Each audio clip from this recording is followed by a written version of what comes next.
Hoy vamos a explorar la obra de una figura fascinante y, la verdad, bastante escurridiza. Si tiene su miga. Los materiales que tenemos delante lo definen como pensador, poeta y antropólogo cultural.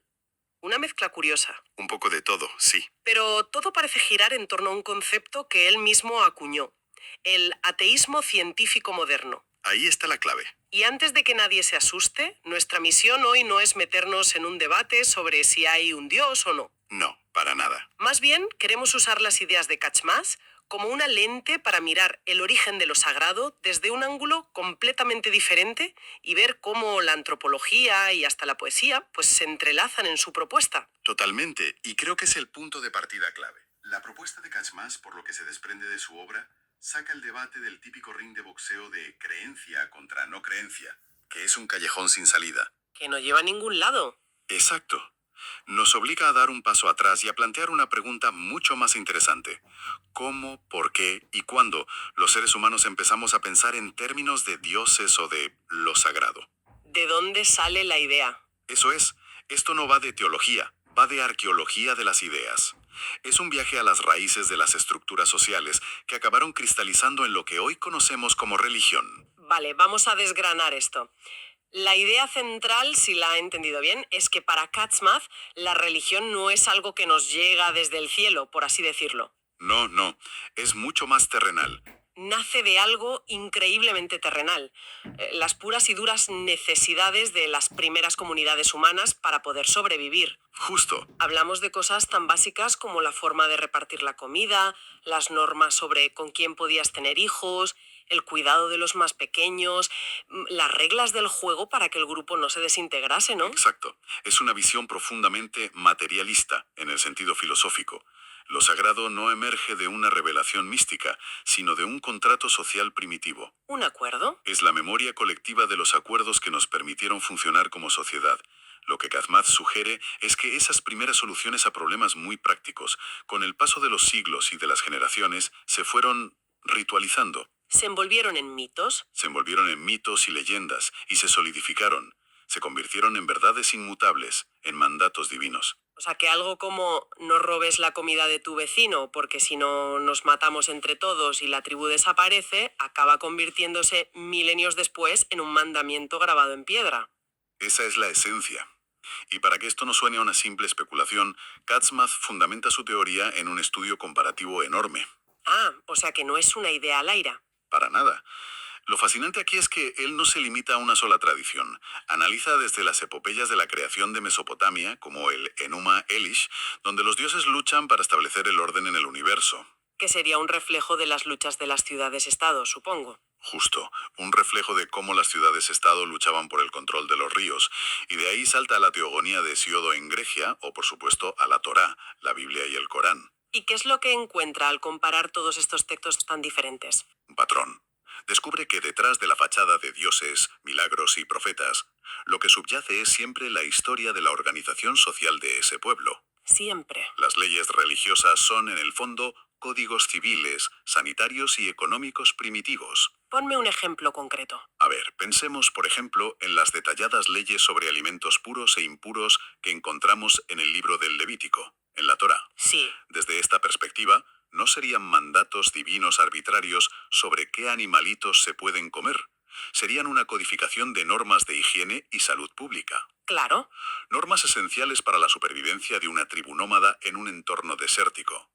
Lo sagrado era la forma más eficaz de garantizar que todo el mundo siguiera las reglas que mantenían al grupo a salvo de enfermedades. El tabú era el precursor de la política sanitaria. Visto así, tiene todo el sentido del mundo. Es una forma de darle una autoridad incuestionable a una norma que es, en realidad, una cuestión de pura supervivencia. Claro, Nadie va a discutir una ley si cree que viene directamente de la divinidad. Es un mecanismo de cohesión social increíblemente potente. el más potente que hemos inventado probablemente. Por eso él insiste en que la religión es la memoria cifrada de cómo aprendimos a vivir juntos. Leer un texto sagrado desde su óptica es como leer el código fuente de una civilización. Aquí es donde se pone realmente interesante, porque todo esto nos lleva de vuelta a ese término tan chocante, ateísmo científico moderno. Sí, el nombrecito se las trae. A primera vista suena casi a una provocación. Para mucha gente, ateísmo es simplemente negar a Dios, y científico le añade un matiz de frialdad, casi de arrogancia. Pero por lo que estamos viendo, Catchmas le da un giro de 180 grados. ¿Qué lo diferencia del ateísmo que todos tenemos en mente? La diferencia es radical y es, creo, su gran aportación. El ateísmo convencional suele ser una postura de negación. Se queda en el no existe. Se detiene en la afirmación Dios no existe, y a menudo el debate acaba ahí. Para Catchmas, esa afirmación es solo el punto de partida. Su ateísmo científico no es una creencia o una no creencia, es un método de investigación, es una herramienta. O sea, no es un fin, es un medio. Exacto. No descarta lo sagrado como si fuera una tontería o una simple fantasía. Al contrario, lo toma como el objeto de estudio más serio y fascinante que existe, y se pregunta, ¿de dónde sale esta idea? ¿Por qué es tan poderosa y persistente en la historia humana? ¿Cuáles son sus raíces materiales y sociales? Vale, creo que lo pillo. Entonces, si un ateo, digamos tradicional, ve una catedral y piensa, ¿qué pena de recursos y talento malgastados en una mentira? Sí, El ateo científico de Catchmas miraría esa misma catedral y se preguntaría, fascinante, ¿qué nos cuenta a la altura de esta bóveda sobre las aspiraciones de poder y la organización económica de la ciudad que la construyó en el siglo XIII? ¿Va por ahí la cosa? has dado en el clavo. Es exactamente eso. Transforma el rechazo en una pregunta. En lugar de demoler el edificio de la religión, lo que propone es estudiarlo como un arqueólogo. Entiendo. Es la mano de obra y sobre todo la función que cumplía para sus constructores. Por eso lo llama científico, porque aplica las herramientas del análisis histórico, sociológico y antropológico al fenómeno religioso. Es un cambio sutil pero profundo. Pasamos de la negación a la indagación sobre el proceso humano de creación de significado. Un momento, pero aquí me surge una duda, que imagino que a mucha gente también. Si reducimos todo a un producto de la organización social, ¿no le estamos quitando toda la magia, todo el misterio? Es una buena pregunta. ¿No corremos el riesgo de convertir la Capilla Sixtina en un simple documento de sociología del Renacimiento? A muchos les parecería una visión terriblemente pobre de la experiencia humana. Es una objeción muy importante, y creo que Kazmaz es consciente de ella. Su respuesta, creo, sería que no se trata de quitarle la magia, sino de reubicarla. Reubicarla. Sí, el asombro no desaparece, simplemente se traslada. En lugar de maravillarnos ante una supuesta intervención divina, nos maravillamos ante la increíble capacidad humana para crear sistemas de significado tan complejos y duraderos. Vale. La grandeza de la Capilla Sixtina no disminuye si la vemos como la cúspide de la ambición humana, de la creatividad, del poder y de la búsqueda de sentido, todo a la vez.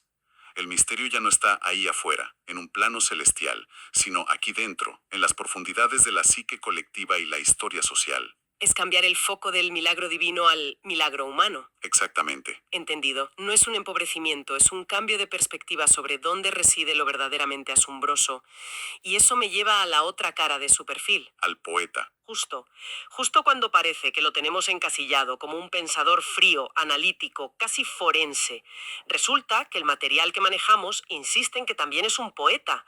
A mí de entrada eso me choca. ¿Cómo puede convivir el forense con el artista en la misma persona? ¿Cómo encaja la sensibilidad poética con un ateísmo científico? Parece una contradicción, ¿verdad? Pero si conectamos esto con la imagen completa que estamos dibujando, vemos que no solo no se contradicen, sino que se necesitan mutuamente. Se complementan. Son dos lenguajes para explorar la misma pregunta fundamental desde ángulos complementarios. Su faceta de pensador y antropólogo, digamos, disecciona el cuerpo de la historia, analiza las estructuras, las causas, las consecuencias, las realidades externas que dieron forma a lo sagrado. Sería como el plano arquitectónico de la catedral, del que hablábamos antes. Es una buena analogía. Y si el análisis científico es el plano, la poesía es la experiencia de estar dentro de esa catedral. Es sentir la luz que se filtra por las vidrieras, el eco de los cánticos en la piedra, el frío que se te mete en los huesos, la sensación de pequeñez o de trascendencia. Su poesía, por lo que se describe, explora cómo esas estructuras sociales, esos mitos y esa memoria colectiva resuenan en nuestra conciencia interna, en nuestra experiencia subjetiva y emocional. O sea, que una cosa es entender intelectualmente que la prohibición de comer cerdo tenía una función sanitaria Y otra muy distinta es explorar poéticamente el sentimiento de culpa, de pureza o de identidad comunitaria que esa prohibición generaba en una persona. Precisamente. En sus obras, al parecer, el pensamiento y la intuición, el conocimiento y la emoción, se encuentran. La ciencia le permite descomponer el qué y el por qué histórico, pero la poesía le permite dar voz al cómo se siente. Al mundo interior. Le permite explorar las dimensiones simbólicas y existenciales de esa memoria colectiva que según él todos llevamos dentro. No son dos proyectos separados, sino las dos caras de la misma moneda. Un intento de comprender la experiencia humana en su aplastante totalidad. Hay una frase final en el material que creo que lo condensa todo de una manera brutal. La cito traducida. Buscar a Dios es que el ser humano se recuerde a sí mismo. Es una frase potentísima. Me parece increíblemente potente. Si la miramos con todo lo que hemos hablado, le da la vuelta por completo a la idea tradicional de la búsqueda espiritual. Es la síntesis perfecta de su pensamiento. Desmonta la idea de que la búsqueda de Dios es un viaje hacia algo exterior, hacia un ser, una dimensión que está fuera de nosotros. En su lugar la define como un viaje introspectivo. Hacia adentro. Recordarse a sí mismo no es un acto individual de memoria, es recordar nuestra historia como especie, es recordar de dónde venimos, cómo nos organizamos para sobrevivir, qué miedos nos aterrorizaban en la oscuridad, qué esperanzas compartíamos alrededor del fuego. Es hacer arqueología de nuestra propia conciencia. Exacto. Significa entender que las reglas que hoy llamamos sagradas fueron las soluciones ingeniosas que nuestros antepasados encontraron a los problemas brutales de la vida. Por lo tanto, estudiar a Dios desde esta perspectiva es estudiarnos a nosotros mismos. Es descifrar nuestro propio ADN cultural. Eso es, descifrar el ADN de nuestra cultura. La divinidad no sería una entidad externa a la que aspirar, sino la suma total de la memoria, la sabiduría y hasta los traumas de la humanidad a la que pertenecemos. Entonces, ¿qué significa todo esto? Si tuviéramos que destilar la gran aportación de esa Fakatshmaz, diría que es, sobre todo, cambiar el marco del debate. Sí, sin duda. Nos saca de esa guerra de trincheras entre fe y ciencia que casi nunca lleva a ninguna parte, y en su lugar nos propone algo mucho más constructivo, una investigación sobre los orígenes humanos de la fe. Exacto. Nos invita a dejar de vernos como receptores pasivos de una verdad revelada y a empezar a vernos como los creadores activos y a menudo inconscientes de lo sagrado. Completamente de acuerdo.